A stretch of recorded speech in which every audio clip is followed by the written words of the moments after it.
সবাইকে ঈদের শুভেচ্ছা। স্বাগত জানাচ্ছি সন্ধ্যার সংবাদে, সাথে রয়েছে দোলা ডলরেস। শুরুতেই জানাবো সংবাদ শিরোনাম। ধর্মীয় ভাবগাম্ভীর্য আর উৎসাহ উদ্দীপনায় সারা দেশে উদযাপিত হচ্ছে ঈদ উল আজহা। ঈদের প্রধান জামাতে সর্বস্তরের মানুষের সঙ্গে নামাজ পড়লেন রাষ্ট্রপতি ও প্রধানমন্ত্রী। হরমুজে যুক্তরাষ্ট্রের তেলের ট্যাঙ্কারে ইরানের গুলি, বন্দর আব্বাস এলাকায় মার্কিন হামলা।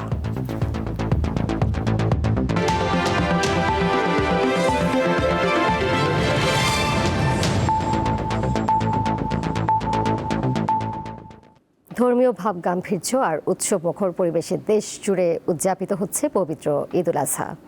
সকালে নামাজ শেষে শুরু হয় পশু কোরবানি। পশু জবাই ও মাংস কাটা সহ নানা কাজে ব্যস্ত সময় পার করে মানুষ। পশু জবাইয়ের কিছু সময় পরই রাজধানীতে বর্জ্য অপসারণে নেমে পড়েন পরিচ্ছন্নতা কর্মীরা।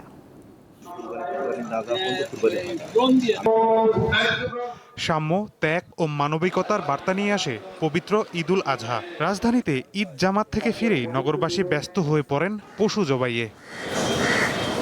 কেউ একা, আবার কেউ প্রতিবেশীদের সঙ্গে মিলে দেন কুরবানি। সবাই সবার সাথে চা খাচ্ছে, ঈদ মোবারক করছে। যে আমার ম্যানেজার সাহেব, আমি খুঁজে খুঁজে দেখা করছি, রিক্সায় যাচ্ছি, হোন্ডায় যাচ্ছি, এটা অসাধারণ। গরিবদের যে অংশটা সেটা আলাদা করব, আত্মীয় স্বজনের যে অংশটা আলাদা করব। আমরা ইউজুয়ালি খুব মিনিমাম সীমিত পরিমাণেই ওপরে উঠাই, ওইরকম ওপরেও একটু নিব আমাদের জন্য। সকাল থেকে ঢাকার অলি গলি, পাড়া মহল্লা, আবাসিক এলাকা ও বহুতল ভবনের নিচতলায় এক উৎসব মুখর পরিবেশ তৈরি হয়। ব্যস্ত সময় কাটান কসাইরাও। একের পর এক বাসা ও মহল্লায় গিয়ে পশু জবাই ও মাংস কাটার কাজ করেন তারা। যেহেতু গরু অনেকগুলো আমরা সবসময় ব্যস্ত থাকবো। প্রায় 10 থেকে 12টা গরু আজকে আমরা জবাই করবো ইনশাল্লাহ। আমি আজকে সারাদিনে 8টা গরু কাটবো, 4টা লোক 8টা গরু কাটবো। ব্যস্ততা প্রচুর থাকবো আজকে বিকেল 5টা পর্যন্ত। এদিকে কুরবানির পশুর বর্জ্য দ্রুত অপসারণে ব্যস্ত হয়ে পড়েন সিটি কর্পোরেশনের হাজারো পরিচ্ছন্ন কর্মী। এবার নির্ধারিত সময়ের মধ্যেই বর্জ্য অপসারণ করা হবে বলে জানিয়েছে কর্তৃপক্ষ। প্রতিটা বাড়িতে অন্তত করে একটি করে জিও ব্যাগ এবং ব্লিচিং পাউডারগুলো সরবরাহ করার জন্য, এবং সচেতনামূলক লিফলেটগুলো আমরা প্রদান করেছি যাতে তাদের বাসার নিচে কোরবানির নির্দিষ্ট স্থানে ময়লাগুলো একসাথে জমিয়ে রাখে। আমাদের জেপিসিএসপি থেকে যে সরবরাহিত গাড়িগুলো ওগুলো ওইখান থেকে পরিষ্কার করে নিয়ে আসতে পারে। রাজধানীতে এবার 3 দিনে প্রায় 7 লাখ পশু কোরবানি হতে পারে বলে জানিয়েছেন তিনি। মাহিদুর রহমান, দীপ্ত সংবাদ, ঢাকা। এর আগে রাজধানীর জাতীয় ঈদগাহ ময়দানে সর্বস্তরের মুসল্লিদের সঙ্গে আজ পবিত্র ঈদ উল আজহার নামাজ আদায় করলেন রাষ্ট্রপতি ও প্রধানমন্ত্রী। মন্ত্রিপরিষদের সদস্য ও সরকারের ঊর্ধ্বতন কর্মকর্তারাও জামাতে অংশ নেন। মোনাজাতে দেশের সমৃদ্ধির পাশাপাশি মুসলিম উম্মার শান্তি কামনা করা হয়।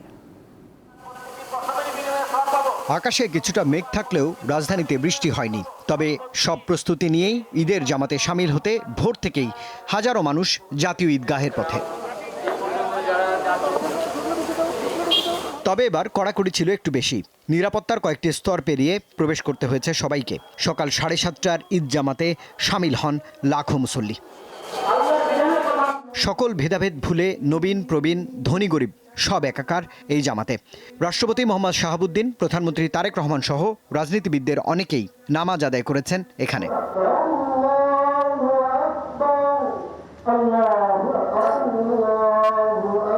মোনাজাতে মুসল্লিরা মহান আল্লাহর রহমত কামনা করেন।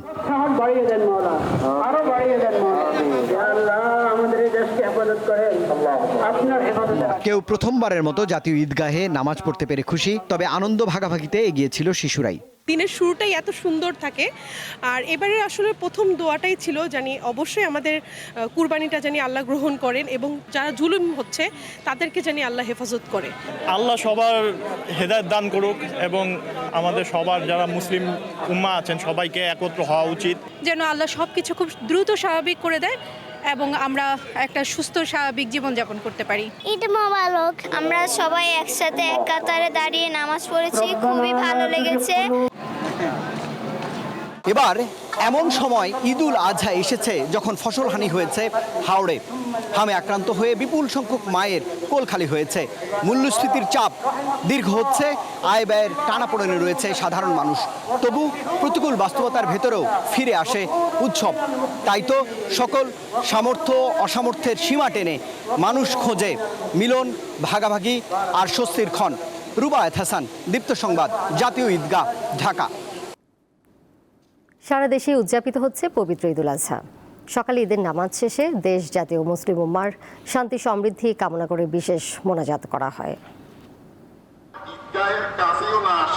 চট্টগ্রামে ঈদের প্রধান জামাত হয়েছে জামিয়াতুল ফালাহ জাতীয় মসজিদ ময়দানে সকাল 7টায়।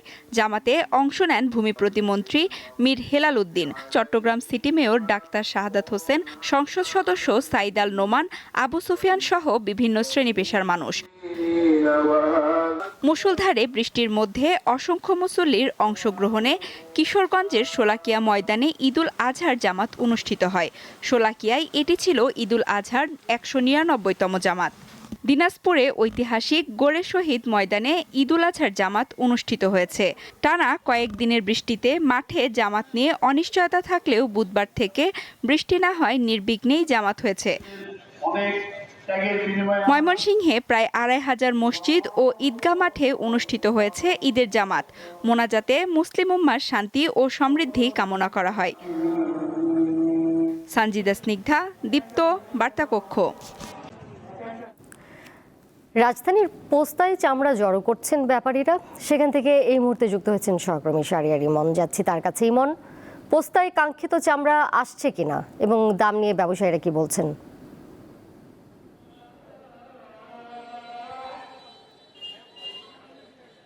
হ্যাঁ দোলা, আমি এই মুহূর্তে অবস্থান করছি রাজধানীর সবচেয়ে বড় কাঁচা চামড়া আড়ত পোস্তায়। এবং আপনি জানেন যে এখানে রাজধানী ঢাকা শহরের আশপাশের এলাকাগুলোর থেকে আপনার চামড়া কিন্তু আপনার ট্রাকে ভরে দুপুরের পর থেকে এখানে আসছে। এবং আমরা আড়ত মালিকদের সাথে কথা বলেছি, তারা যেটি বলছেন সেটি হচ্ছে যে অন্যান্য বারের তুলনায় এবার কুরবানি খানিকটা কম হওয়ায় চামড়া সংগ্রহ কিন্তু খানিকটা কম হচ্ছে। এবং একই সাথে দামের ব্যাপারে আমরা কথা বলেছি। দাম যেটি বলছেন যে মৌসুমি ব্যবসায়ীরা বলছেন যে তারা একটু দাম বেশি দামে কিনে তারা সেই পর্যাপ্ত কাঙ্ক্ষিত দাম নাকি তারা পাচ্ছেন না, সেরকম একটি আছে। বিশেষ করে আমরা যেটা দেখছি যে গরুর চামড়াগুলোর ক্ষেত্রে আপনার বড় আকারের যে গরুর চামড়াগুলো সেটি হচ্ছে 600-700 টাকা দামে এখানে বিক্রি হচ্ছে। আর ছোট আকারের যে সমস্ত চামড়াগুলো সেগুলো আপনার 300, 400, 500 এরকম দামে বিক্রি হচ্ছে। আর আমরা যেটি দেখছি যে আপনার ট্রাকগুলো কিন্তু আপনার ঢাকার বিভিন্ন অংশ থেকে এসে এই পোস্তায় কিন্তু আপনার তারা চামড়া এখানে দিচ্ছেন এবং আড়ত মালিকরা চামড়া সংগ্রহ করে সেটি আপনার প্রয়োজনীয় যে সমস্ত আপনার এটা পরিষ্কার পরিচ্ছন্ন সেরে আপনার লবণ দিয়ে প্রক্রিয়াকরণ কাজটি কিন্তু দ্রুতই সেরে ফেলার চেষ্টা করছেন। তো আমরা সেরকম একটি কর্মযজ্ঞের মধ্যে এখানে রয়েছি। তো দোলা, আমার হাতে এখন পর্যন্ত এখান থেকে সবশেষ এটুকুই। রাজধানীর পোস্তা থেকে যুক্ত হয়েছিলেন সহকর্মী শাহরিয়ার ইমন। এবার আন্তর্জাতিক প্রসঙ্গ। হরমুজ প্রণালীতে যুক্তরাষ্ট্রের তেলের ট্যাঙ্কার লক্ষ্য করে গুলি চালিয়েছে ইরান। এরপর ইরানের বন্দর আব্বাস এলাকায় পাল্টা হামলা চালিয়েছে যুক্তরাষ্ট্র। ইরানের আধার সরকারি বার্তা সংস্থা তাসনিম নিউজ কথা জানিয়েছে। খবরে বলা হয়, হরমুজ প্রণালী দিয়ে যাওয়ার সময় যুক্তরাষ্ট্রের একটি তেলের ট্যাঙ্কার লক্ষ্য করে গুলি চালায় ইরানের রেভলিউশনারি গার্ড IRGCর নৌবাহিনী। ট্যাঙ্কারটি রাডার সিস্টেম বা যোগাযোগ ব্যবস্থা বন্ধ করে হরমুজ প্রণালী অতিক্রমের চেষ্টা করছিল। জবাবে ইরানের বন্দর আব্বাস এলাকায় হামলা চালায় মার্কিন বাহিনী। এদিকে ইরান ও যুক্তরাষ্ট্রের পাল্টাপাল্টি হামলার কারণে বিশ্ববাজারে আবারও বেড়েছে তেলের দাম।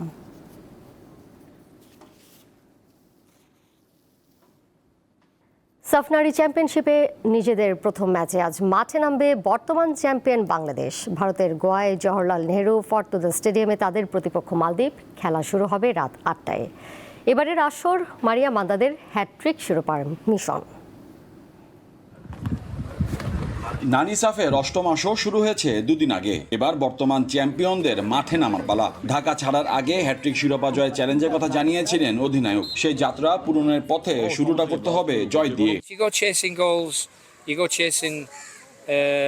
কে কয় গোল করলো সেটা দেখার বিষয় না, আমাদের নজর আমাদের খেলার দিকে।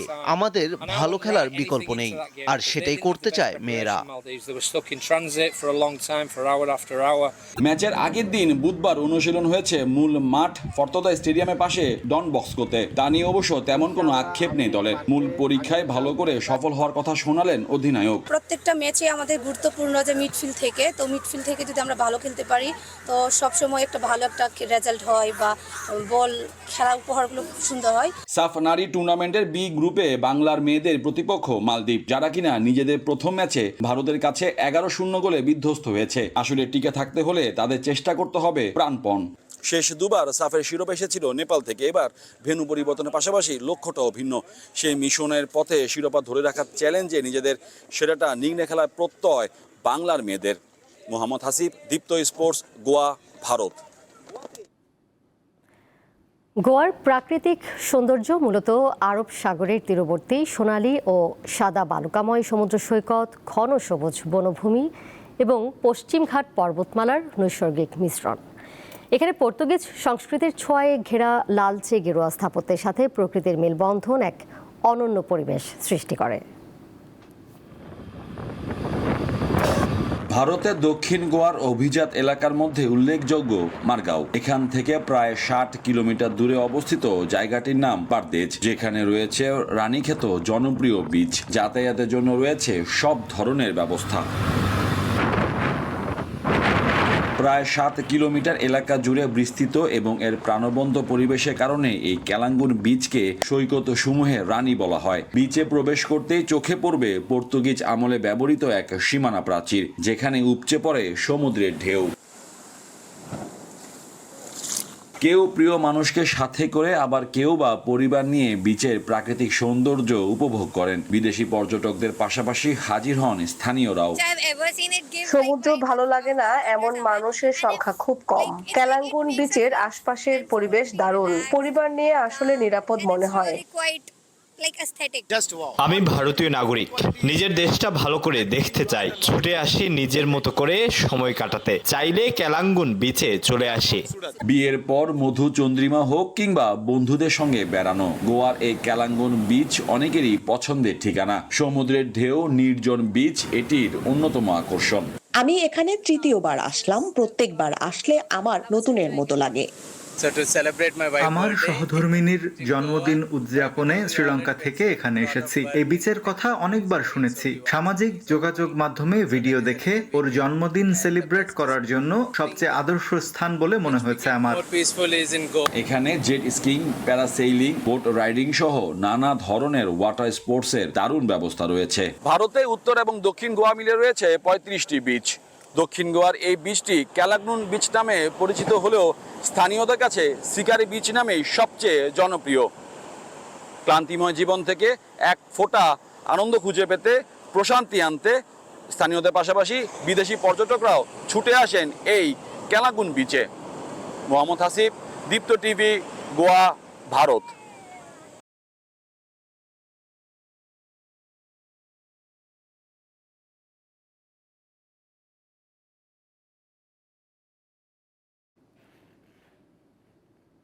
এর সাথে শেষ করব দীপ্ত সন্ধ্যার সংবাদ। যাবার আগে শিরোনামগুলো জানিয়ে দেব আরও একবার। ধর্মীয় ভাবগাম্ভীর্য আর উৎসাহ উদ্দীপনায় সারা দেশে উদযাপিত হচ্ছে ঈদ উল আজহা। ঈদের প্রধান জামাতের সর্বস্তরের মানুষের সঙ্গে নামাজ পড়লেন রাষ্ট্রপতি ও প্রধানমন্ত্রী। হরমুজে যুক্তরাষ্ট্রের তেলের ট্যাঙ্কারে ইরানের গুলি, বন্দর আব্বাসে মার্কিন হামলা।